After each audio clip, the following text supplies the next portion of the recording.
안녕하세요. 오늘도 사연살롱을 찾아주셔서 감사합니다.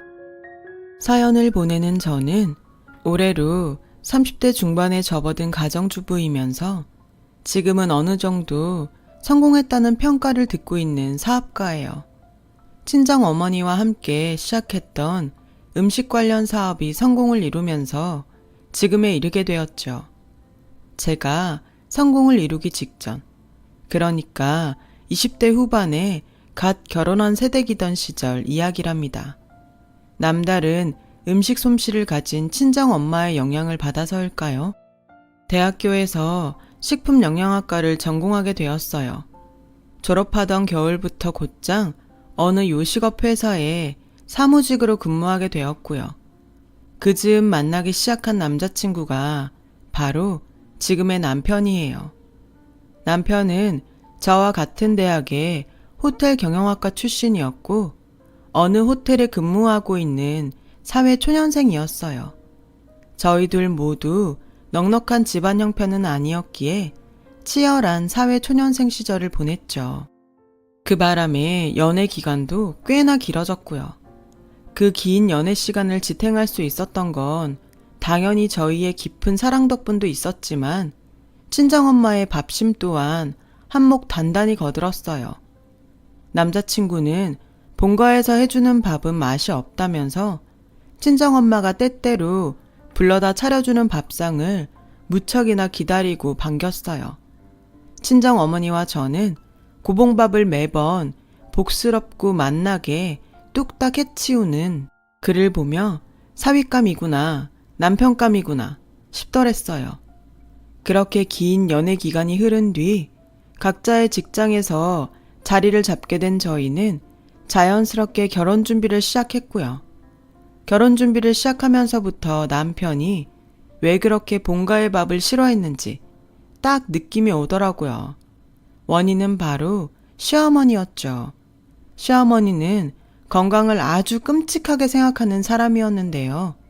본인 스스로 그 건강의 비결을 채식이라고 입이 닳도록 강조할 만큼 강력한 채식주의자였어요. 어느 정도였냐면 남편이 상견례 장소로 한정식집을 예약했었어요. 왜 한정식엔 보쌈류나 갈비찜 같은 고기들이 나오잖아요. 그게 마음에 들지 않았는지 본인 먹을 음식들을 직접 싸왔더라고요. 시어머니는 조리도 되지 않은 날것 그대로의 채소들을 식탁에 늘어놓으면서 투덜투덜 음식 투정을 늘어놓았고 그 말을 듣는 저와 친정 엄마는 세상에는 참 다양한 사람들이 많구나 싶었어요. 이건 뭐 사람 먹으라고 내어놓은 음식들인지 아니면 먹고 죽으라는 음식들인지 채식 좋아하시나 봐요. 좋아한다기보다는 말이야 바른 말이지. 인간은 원래가 초식동물이야, 초식동물. 그렇게 생각하시는구나. 그런데 이 자리에도 고기 안 들어간 음식들은 많지 않나요? 그렇게 보이긴 보여도 밖에서 사 먹는 음식들은 도통 믿을 수가 없어. 네? 뭐 하나 동물 성분이 없는 음식들이 없잖니. 고추장에도 동물성 성분 조미료가 들어가 있고 김치에 들어간 젓갈도 동물성 성분이고 된장찌개에도 하다못해 멸치 육수라도 썼겠지. 동물성 성분들은 하나같이 독이에요. 사람 죽이는 독. 네. 여러분들께서는 비건이라는 말을 혹시 들어본 적 있으신가요? 육류, 가금류, 난류, 어류, 유제품들을 섭취하지 않는 형태의 채식주의자를 지칭하는 말이 바로 비건인데요. 시어머니는 이러한 비건 채식 스타일에 본인 가치관까지 접목시킨 아주 독특한 형태의 채식주의자였어요. 채식을 바탕으로 거의 모든 음식을 생식으로 먹는다고 해야 할까요? 식자재를 불에 강호하지 않은 채로 자연 상태 날것 그대로 먹거나 혹은 말려서 먹는 방식이죠. 불에 가공해서 먹는 음식은 오직 밥 하나뿐이었어요. 그런 시어머니의 식탁을 간단히 설명하자면 이래요. 따끈따끈하게 지어놓은 쌀밥에 반찬이라고는 날것 그대로 썰어놓은 당근, 오이, 말린 호박과 가지 등 채식이 전부였어요. 그 반찬들을 오직 굵은 소금에 찍어 먹기만 할 뿐이었죠. 고추장이나 된장 같은 양념들도 절대로 식탁에 올리는 법 없었죠. 물론 시어머니가 채식주의자라고 해서 흉보자는 건 아니에요. 세상에는 사람들 숫자만큼이나 다양한 삶의 방식이 있고 채식주의 또한 그 중에 하나일 뿐이니까요.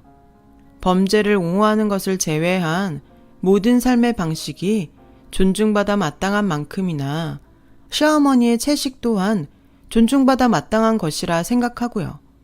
하지만 문제는 시어머니 본인의 채식주의를 타인에게 억지로 강요한다는 것에 있었어요. 결혼 후 한동안은 큰 문제 없이 보냈어요.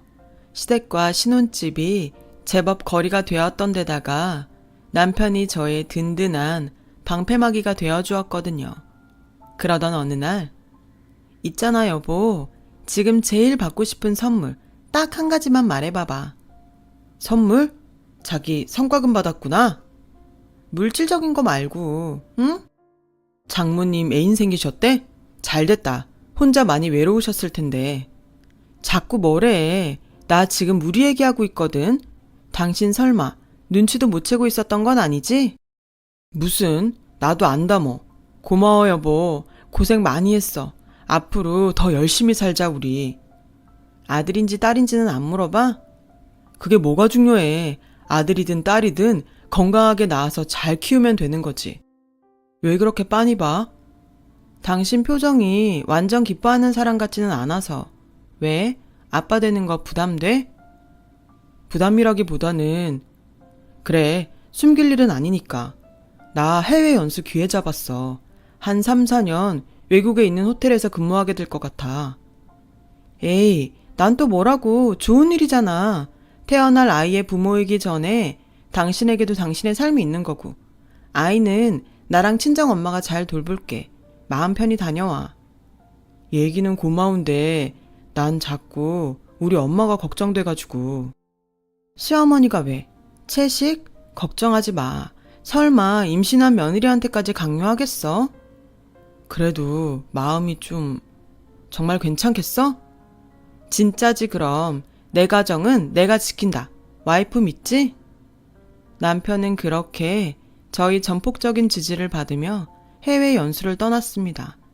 혼자 남겨진 저는 임산부로서 그리고 사회인으로 최선을 다했어요. 그러던 어느 날 저는 뜻밖의 진단을 받게 되었어요.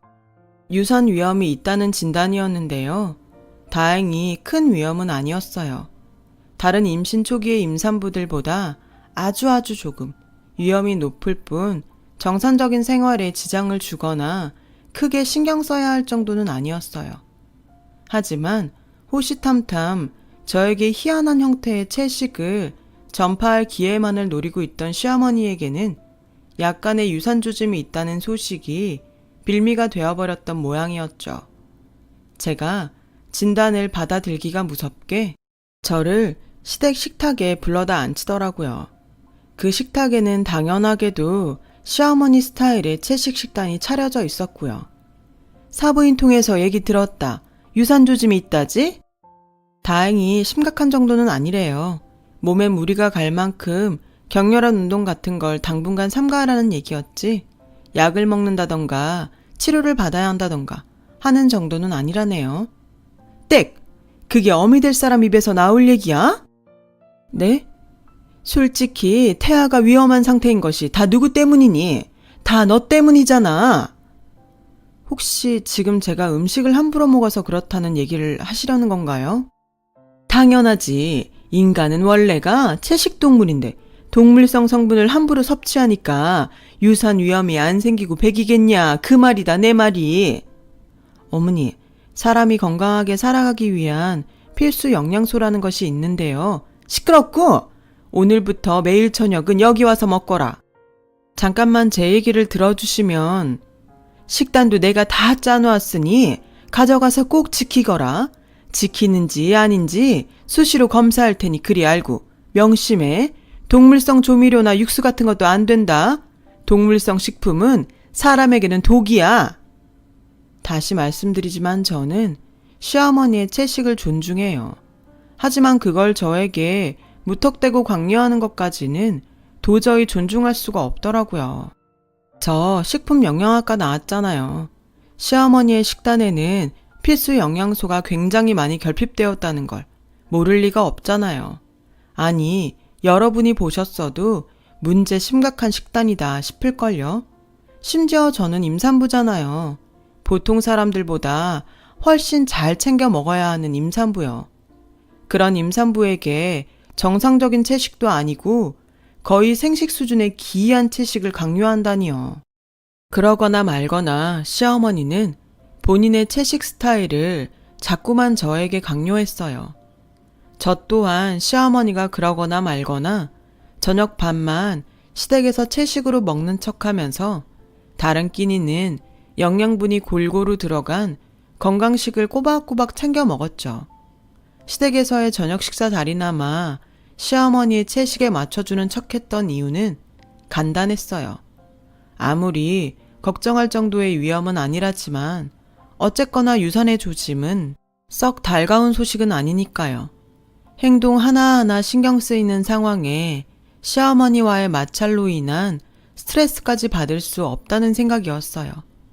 참 다행스럽게도 친정어머니가 저와 태아의 건강을 지키는데 아주 큰 도움을 주었죠. 친정엄마는 임산부 딸을 위해 매일같이 새로운 반찬을 해다 주셨고, 저는 맛도 좋고 영양소도 풍부한 친정엄마의 음식 덕분에 유산 위기를 극복해 나갈 수 있었어요. 하지만 시어머니도 부모다 생각하고 솔직하게 털어놓으렴. 네? 낮에 고기 먹었니? 무슨 말씀이신지. 무슨 말씀이기는 너한테서 고기 냄새가 나서 하는 말씀이지. 순간 저는 기겁을 하고야 말았어요. 시어머니가 초능력자인가 싶었어요. 그날 점심에 소고기 뭇국을 먹었거든요. 그런 저의 표정을 읽었는지 시어머니의 호통이 이어졌어요. 네가 이럴수록 아이의 건강을 해치는 길이라는 것만 알아둬. 명색이 애미가 돼가지고 뱃속에 태아를 죽이는 꼴이야. 아무리 그래도 말씀이 너무 심하시네요. 정작 태아의 건강을 해치고 있는 사람이 누군지도 모르면서. 더 말할 것도 없다. 이대로 유산하는 꼴을 잠자코 지켜보느니 옆에 바짝 붙어서 직접 돌봐주는 수밖에. 시어머니는 그 길로 짐을 바리바리 챙겨 시댁을 나섰어요. 잠시 후 시어머니가 저를 이끌고 도착한 곳은 황당하게도 저의 신혼집이었어요. 제가 뭐라 말할 겨를도 없이 시어머니는 당연하다는 듯이 안방에 짐을 풀었고, 저는 졸지에 작은 방으로 밀려난 신세가 되었어요. 제일 큰 문제는 시어머니의 기이한 채식 강요로부터 벗어날 방법이 완전히 사라졌다는 것이었죠. 한 집에 살게 되었으니 아침과 저녁 식사를 함께 하는 건 당연했고, 그나마 회사에서 먹는 점심마저 시어머니가 도시락을 싸주겠다며 나섰으니까요. 그 도시락은 물론 쌀밥을 제외한 모두가 생식 스타일의 채식 도시락이었어요. 시어머니를 어느 정도 맞춰드려야지 했던 처음 생각과는 다르게 시어머니와 함께 지내는 모든 순간이 저에게는 고통과 스트레스, 그 자체인 시간들이게 된 거예요. 집에 있는 모든 시간에 저의 곁에 딱 달라붙어 채식 공부를 시켰어요. 식품 영양학 전공자인 저로서는 동의할 수 없는 내용들이었고요. 하다 이대로는 안 되겠다 싶었던 저는 결국 시어머니에게 맞서기로 했어요. 이렇게까지 하시는 이유가 뭔데요? 어머님도 들어서 아시잖아요. 유산 위험은 넘겼다는 거. 누가 그러디? 다 괜찮아졌으니 안심해도 된다고.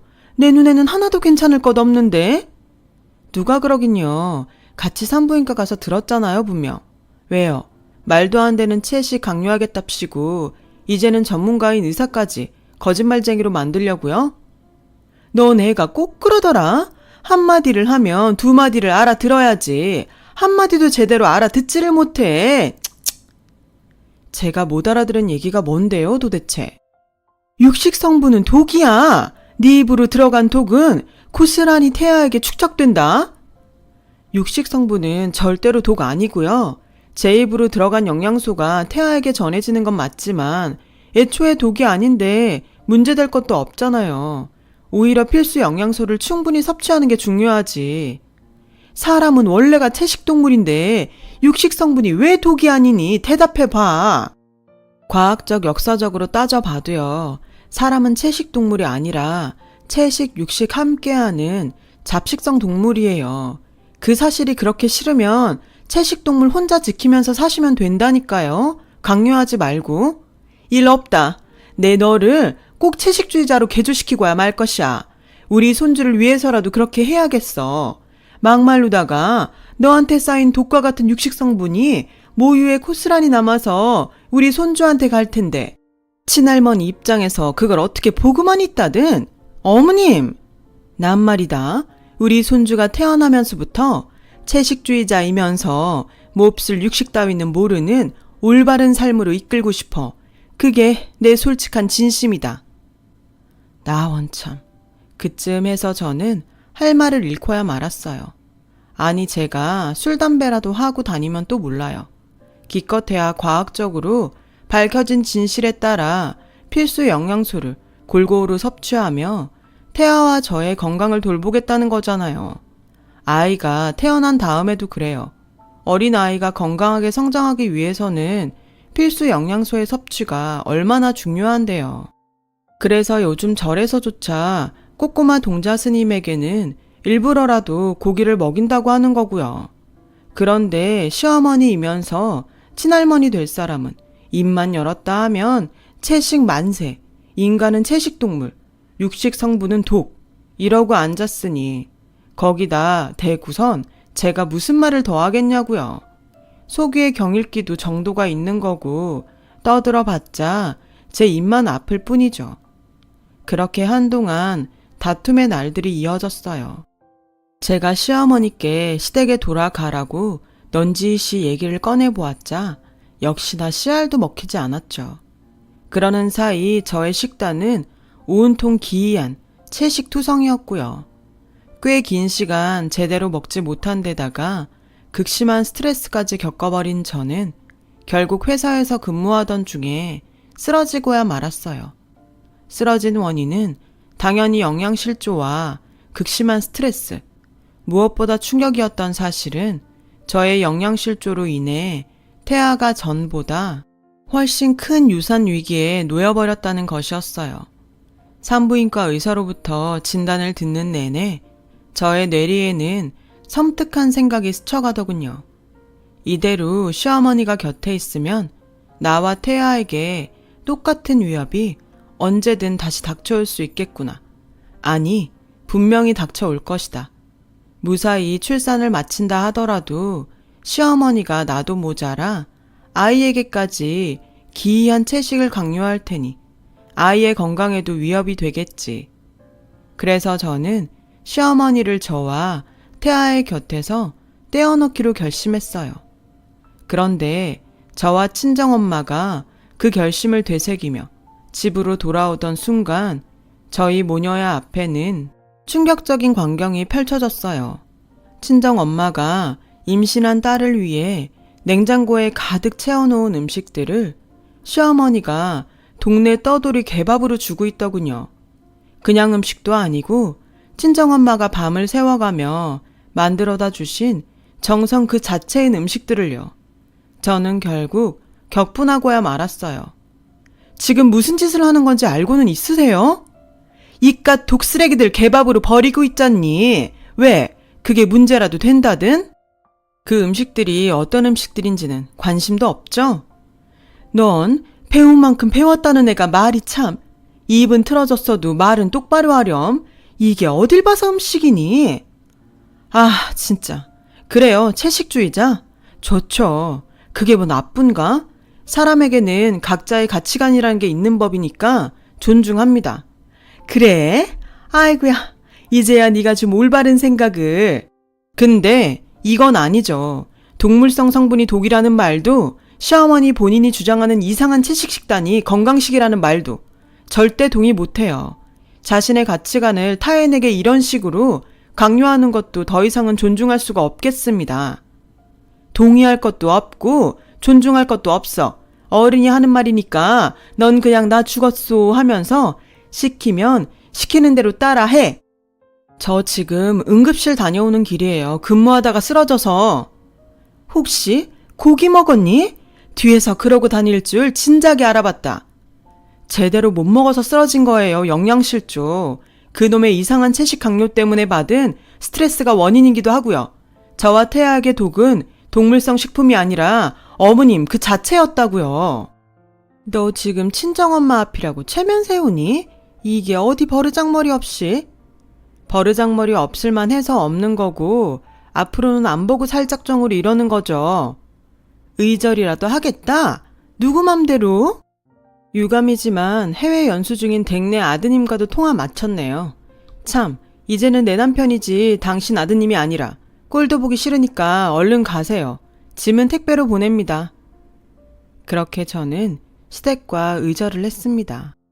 솔직히 말해서 속이 아주 시원하더라고요.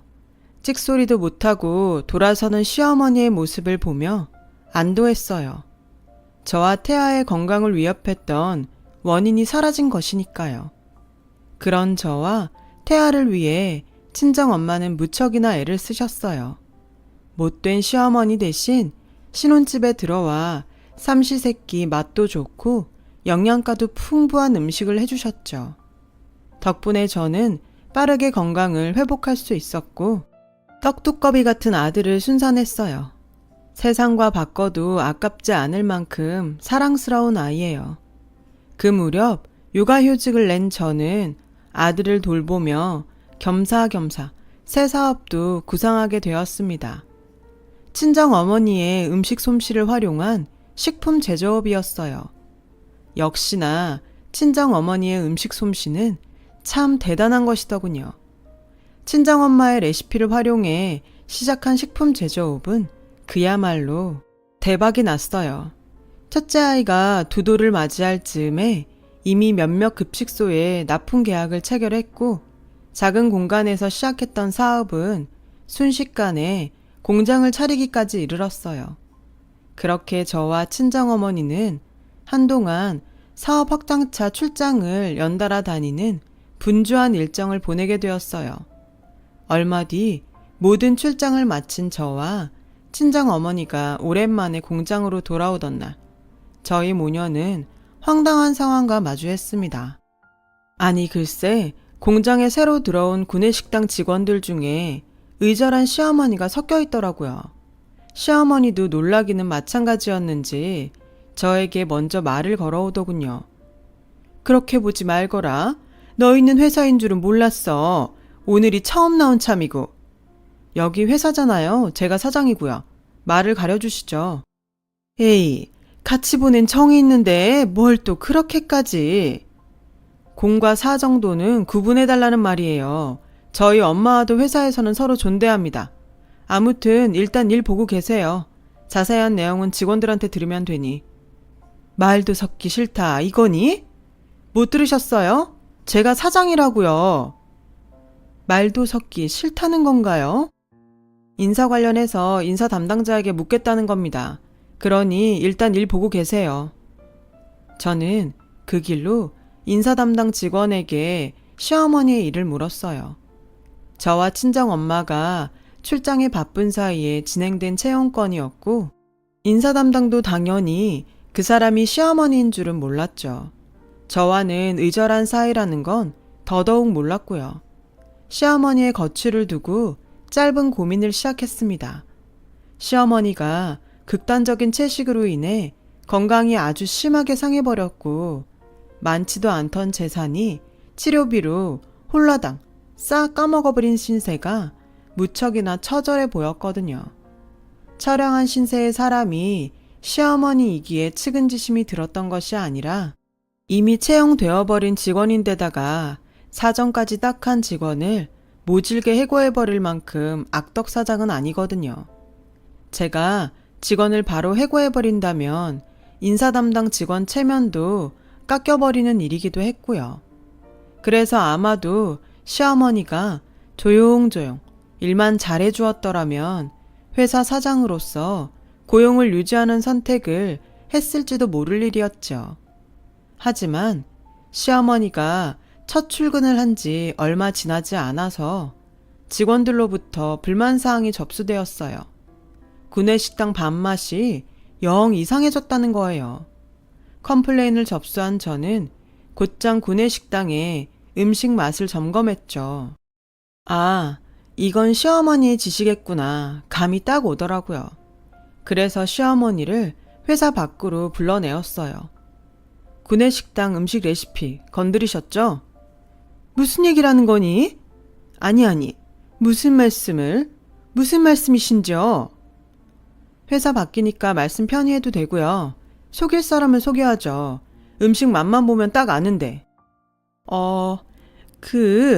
그러니까 있잖니.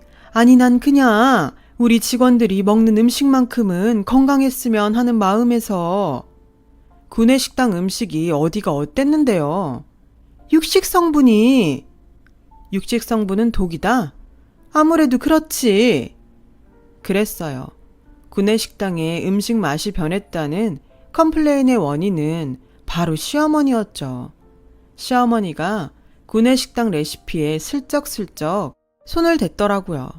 고깃국에 고기를 빼놓는다거나 김치에 들어가는 젓갈을 일부러 넣지 않는다거나 육수 대신 맹물을 사용했다거나 하는 식이었어요.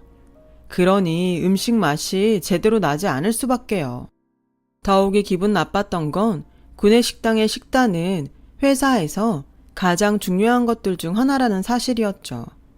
음식 만드는 회사에 구내식당 식사가 변변찮으면 직원들 사기가 많이 떨어질 테니까요. 저희 회사가 식품회사니까요. 그래서 친정어머니의 음식 솜씨를 바탕으로 제가 식품영양학 전공까지 살려가며 맛과 영양 모두를 만족시킬 수 있도록 신경 써왔던 구내식당이었거든요. 하지만 저는 일단 화를 꾹 참았어요.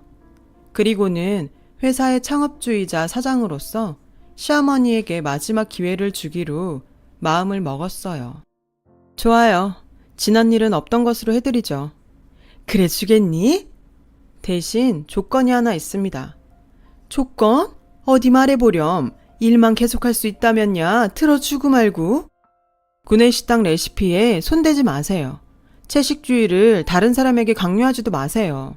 어머님의 가치관을 존중해 드릴 테니 다른 사람들의 식습관 또한 존중해 달라는 말입니다. 그럴 순 없지. 조건을 들어주실 수가 없다고요? 아무리 직원들끼리만 먹는 구내식당이라지만은 참된 현대인 입장에서 독인 것을 독이 아니라 할 수는 없다. 내 손이 닿는 이상 동물성 성분은 절대로 용납할 수 없어. 알겠습니다.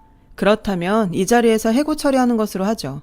인사팀 직원에게 가셔서 해고 처리되었다 말씀하시고 적법한 절차 안내받으시면 되겠네요. 해고로 인해 회사가 져야 하는 책임이 있다면 하나도 빠짐없이 모두 지겠습니다. 에이, 또 그렇게 모질게 굴 것까지야. 아닌 말로다가 나 여기 아니면 갈 데가 없어요. 이 나이에 취직 자리라고는 식당 아르바이트가 전부인데 그나마도 녹록치가 않아요. 왜 녹록치가 않을까요? 뻔하죠.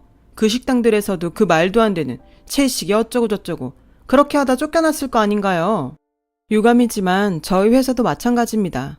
음식 가지고 장난치는 사람을 구내식당에서 고용할 수는 없으니까. 결국 시어머니는 그 자리에서 해고 처리되었고 저희는 긴 악연의 마침표를 찍게 되었어요. 그렇게 지금 30대 중반에 접어든 저는 시어머니의 채식 강요로부터 지켜낸 첫째 아이와 그 이후에 태어난 둘째 아이를 건강하게 잘 키우고 있답니다.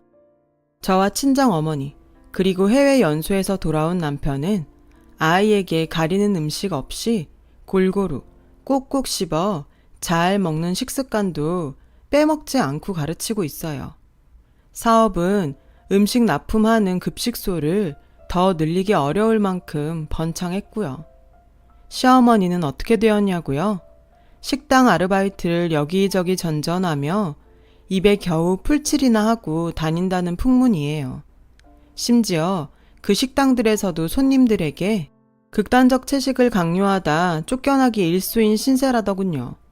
신혼집에서 한 번, 회사의 레시피에 손댔다가 또 한 번, 그렇게 2번씩이나 쫓겨난 데다가 심지어 겨우 먹고 사는 신세가 되어서조차 그 버릇을 못 고쳤다니. 참, 이래서 사람 쉽게 안 변한다고 하는 모양입니다. 어떤 잘못된 믿음은 자신 말고도 주변 사람들까지 병들게 할 수 있다는 것이 무섭기도 했어요. 저도 제 가족과 자신, 회사를 위해서 건강한 정신과 건강한 육체를 가질 수 있도록 노력하면서 살아야겠어요. 저희 사연은 여기까지입니다. 들어주셔서 감사해요. 맛있고 건강한 하루 되세요. 여러분, 사연 댓글에 응원과 현명한 조언 부탁드려요. 좋아요와 구독은 저에게 큰 힘이 됩니다. 오늘도 좋은 일 가득하세요.